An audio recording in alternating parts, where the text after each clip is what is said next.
পই পই করে বলেছিলাম চম্পা দিয়ে যাওয়ার আগে বাসনগুলো ধুয়ে যেও, বাসনগুলো ধুলো না তো ধুলো না, খালি কালকে একবার আসো, আমি কেমন মজা দেখাই। কি হলো তোমার আবার?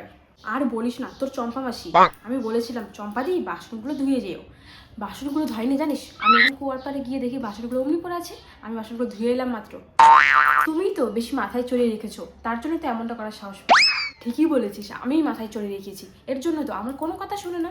মাইনা নেওয়ার সময় ঠিকই তো মাইনাটা নেয়, তখন আর না করে না। কিন্তু আমি এবার একদম সিরিয়াস হয়ে গেছি, দেখিস ওর কেমন মজা চাকায়। মা মনে হয় সত্যিই ভীষণ রেগে গেছে। মা, মা, কি হয়েছেটা কি? তুই কেন জ্বালাচ্ছিস সবার? এতক্ষণ চম্পা দিয়ে জ্বালালো, তাতে তো মন ভরলে না, এখন তুইও জ্বালাবি? ম্যা ম্যা ম্যা ম্যা করতেছে। হ্যাঁ, আরে চম্পা মাসির রাগ আমার উপর কেন ঝাড়ছো? কালকে চম্পা মাসি এলে চম্পা মাসিকেই বলবো। দিদি, আমি চলে এসেছি। চম্পাদি, আসো আসো আসো আসো। আজকে তোমার 5 মিনিট দেরি কেন হলো? আর বলো না দিদি, রাস্তায় এত জ্যাম ছিল না, আমার হেঁটে আসতে দেরি হয়ে গেল। কোনো ব্যাপার না, আসো, আগে তুমি বসো। কেন কাজ করবো না?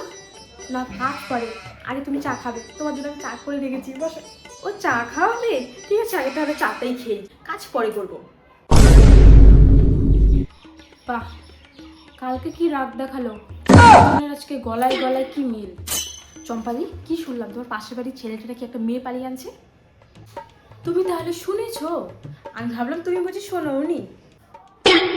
ও মা, কি হয়েছেটা কি তোর? হ্যাঁ, দেখতেছিস আমরা দুজনে একটা ইম্পর্টেন্ট কথা বলতেছি, ইম্পর্টেন্ট কথা বলতে কেন ঢুকিস তুই?